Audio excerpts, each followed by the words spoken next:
Network News. Former President OlusegunObasanjo has expressed confidence on the diversification strategy of the Buhari administration, hoping that Nigeria's economy will be agriculture-driven in few years to come. The former president said this at the second group meeting of the Nigeria Zero Hunger Review Committee in Abuja. Musa Baba Aliyu has details. The Nigeria Zero Hunger Strategic Review Committee was constituted to serve as an advisory body to the government on the role of agriculture to the socio-economic well-being of Nigeria. The group, which has former President OlusegunObasanjo as chairman, also has Minister of Agriculture, Trade and Investment, Health, State Governors, Nigeria Business Group, and Development Partners as members. This second meeting of the committee is to review the report of the subcommittees on the identified challenges of the Nigeria agriculture policy. What we believe we will do at this meeting is synthesize this committee's report. We will then have a final report, a final meeting that will look at what will be the outcome, the final outcome of our report. The Nigeria Business Group at the meetings raised concerns over the forex policy, appealing for intervention of the presidency. The objective of the Zero Hunger Strategy is to end poverty and hunger in Nigeria by the year 2030. In Abuja, Musa Baba Aliyu, NTA News. The Nigerian Customs Service has reiterated its commitment to partner relevant government agencies towards protecting Nigeria's economy and defending its sovereignty. Comptroller General, Nigerian Customs Service, Colonel Hamid Ali, reaffirmed this at a media briefing on illegal rice importation to Nigeria. Olajide Bello has details. With rice seizures in the first 3 quarters of 2016 put at 117,034 50-kilogram bags, amounting to 724,282,300 naira, Comptroller General of Customs, Colonel Hamid Ali said if the capitals invested into smuggling of rice are channeled into the economy, it will go a long way in addressing Nigeria's economic recession. And we know we cannot man every inch of the border, so we now embark on stop and search. We are also custom agent to help the custom in preventing the smuggling. Acting Director General of NAFDAC, Yetunde Oni, noted that the agency is poised to further strengthen its collaboration with the Nigerian Customs Service to increase surveillance and monitor activities at all border posts to curb the menace of rice smuggling through the land borders. I wish to reaffirm that the existing cooperation and collaboration with NCS will be strengthened. In Abuja, Olajide Bello, NTA News. Minister of Environment Amina Mohammed has stressed the need to develop a national strategy for the production, processing and marketing of jatropha for sustainable development with a clear monitoring and evaluation framework. She said this at the Environment Dialogue 1 tagged the diversification of the economy, the role of jatropha. Joseph Johnson reports. It is a desperate time in the annals of history in Nigeria when the 3 tiers of governments and indeed Nigerians are thinking towards finding sustainable development strategies to counter the present environmental and socio-economic challenges confronting the nation. One of such ways is what the Ministry of Environment, in collaboration with other ministries and relevant stakeholders, are currently examining, which is the jatropha plant. The Senate President Bukola Saraki was represented by Senator Oluremi Tinubu. We are aware of the opportunities and benefits available from jatropha, and we are committed to using legislative instruments to support the Nigerian biofuel policy. So we see this as reducing the emissions, so climate change is a big beneficiary of this. We see it by empowering people because young people can participate. If we can generate some diesel, which is environment friendly. From the deliberations, the jatropha project was unanimously given a nod. It is the hope of Nigerians that the dialogue will not just be another talk shop, rather should elicit concrete action. Joseph Johnson, NTA News. African countries have been charged to ratify the UN Convention on Contracts for the International Carriage of Goods by Sea, known as Rotterdam Rules. At the opening ceremony of a 2-day validation colloquium in Abuja, members from 17 African countries said the rules will provide the legal framework for commercial players to decide what innovations to adopt. Oina Kalu Oka reports. On the 11th of December 2008, during its 63rd session, the United Nations General Assembly adopted the UN Convention on Contracts for the International Carriage of Goods by Sea. The convention became open for signature at the signing ceremony in Rotterdam in 2009. Since then, out of the 20 ratifications needed for the convention to come into force, only 3 countries, Congo, Spain and Togo, have rectified. Donc, Nigeria has to be a leading member, a leading country, to make sure all other little countries follow up suit. Presenting the address of the Minister of Transportation, the Permanent Secretary called on African countries to adopt the rules, which will go a long way in changing the maritime industry. What we are having now is different types of rules in various countries, but we need to have a unified system. But what is the benefit of the rules to the Nigerian's maritime sector? This will take care of our inland shippers and our inland infrastructure like the dry ports. It comes under this very important convention. And if we are an importing nation, if we suffer loss or damage, we'll have more compensation. A communique is expected at the end of the event. Oyinaya Kalu Oka, NTA News. Nasarawa State Governor Umaru Tanko Almakura has charged the private sector to partner with government towards providing quality health care to Nigerians. This was his message at the inauguration of a health center built by the Road Safety Officers' Wives Association, ROSOWA, in Kuchikau, Nasarawa State. Hakimat Aliyu has details. The health center is equipped with facilities for antenatal, postnatal, as well as laboratory and other services.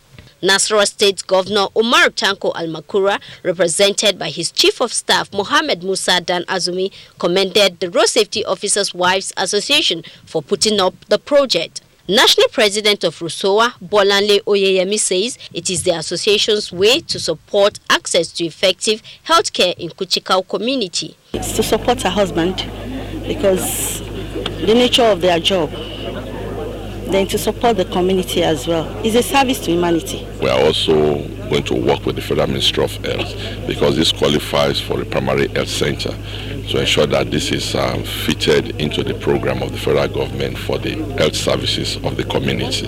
The chief of Kuchikau said the establishment of the health center will bring relief to his people who usually travel far to access health care. The Road Safety Officers' Wives Association revealed it has planned to carry this project to other communities across the country. In Abuja, Hakimat Aliyu, NTA News. The National Institute of Public Relations has identified national integration as panacea to Nigeria's challenges and describes the NTA as a viable tool to promote national integration. This came to the fore when the NIPR Abuja chapter paid courtesy call on the management of the NTA. Kolo Mohammed reports. The NIPR's visit to NTA is coming on the heels of the Institute 2016 annual general meeting. The chairman of the Abuja chapter, while acknowledging the objectivity and untiring role NTA has been playing over the years, noted that these are key to moving the country forward. Before I go on, it's just to commend NTA, the way they're supporting the change mantra of the federal government, and specifically to let you know that I also watch NTA very well. There seems to be a very strong disorientation and disarticulation of Nigerians about Nigeria. We don't seem to still feel that our country should be together. So we came up with the issue of national integration. The chairman, 2016 Annual General Meeting Committee, pointed out that professionalism is a fundamental requirement for the change mantra of the present administration to be successful.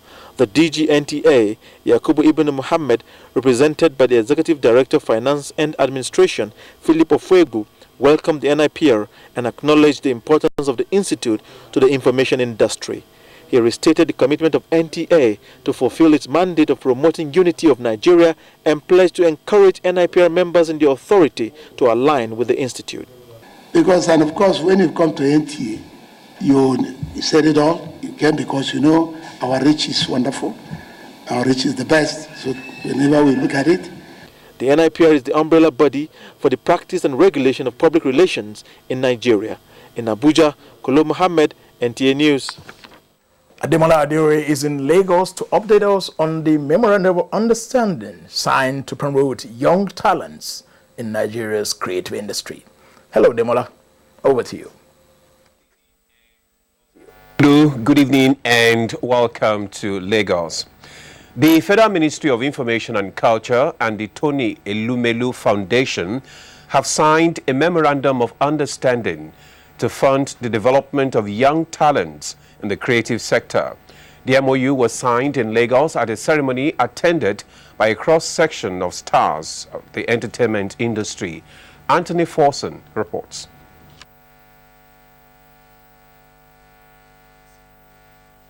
Over 4 months in a bid to getting it right and hit the ground running. And when finally the day came, representatives from the creative industries were fully represented to witness the ceremony. Information and Culture Minister Lai Mohammed said harnessing the potentials inherent in the creative industry is a task that must be accomplished. More specifically, the creation of an enabling business environment for the creative industries with such incentives as easy access to finance, the structuring of the creative industries to enable it generate independent revenues locally, and also to boost exports to increase Nigeria's foreign exchange. To this end, he expressed appreciation to the Tony Elumelu Foundation for their resolve in raising young African entrepreneurs, saying other such multinationals should emulate the Tony Elumelu Foundation. We will need to reach out to organizations that have the capacity and the drive to assist us in achieving our goals. Organizations that can utilize their business knowledge, network, and technical expertise to assist the ministry in the development of Nigeria's creative industries. The minister re-echoed the federal government's determination to protect intellectual properties, especially with the ongoing digital switchover project. Founder of the foundation, Tony Elumelu, while appreciating efforts of the Minister of Information and Culture for bringing the creative industry to the front burner, said Nollywood had made the point that the creative industry is indeed a goldmine that has the capacity to contribute greatly to national economic growth. That is, to channel the creativity and art of our people into value by teaching our creative ones entrepreneurial skills and creating an enabling environment for them to succeed and thrive. He was, however, quick to caution that the image of Nigeria must always come first. The Tony Elumelu Entrepreneurship Program was launched in December 2014 with a $100 million initiative to discover and support 10,000 African entrepreneurs over the next 10 years. In Lagos, Anthony Forson, NTA News. Globacom has achieved another milestone in the Nigerian telecom industry. The network, which prides itself as a next-generation network with the largest data, has unveiled a 4G long-term evolution data network, where subscribers can start enjoying the most advanced mobile wireless technology. The new technology was unveiled at a media event in Lagos.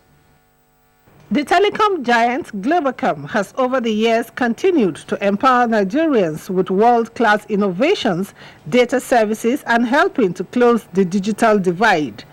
With the 4G long-term evolution service now within the reach of Glo subscribers across the country, the management of Globacom says it will make life more interesting, comfortable, and enjoyable, as the adoption of the technology will positively impact on every aspect of human life. That is the good news we're bringing to Nigerians, especially consumers of huge volumes of data. Banks, oil and gas companies, academic institutions, health institutions, government agencies, and other organizations which rely exclusively on seamless data transfer. The 4G long-term evolution services has already taken off in 9 cities in Nigeria. The new offering, according to Globacom, also has a nationwide coverage with fast speed and mobility at affordable rates. The customer will get access to free content like music, videos and movies the moment he buys a plan. And the flexibility of the plan is like there is a plan from 50 Naira to 18,000 Naira. He can choose a plan by dialing *777# and choose his own plan. For Glo subscribers to plug into this service, management of Globacom says buy the 4G SIM or swap the existing Glo SIM card for the network. The 4G data pack also comes with free world-class content as part of the introductory offer by Globacom. In Lagos, Lynn Lenake, NTA News.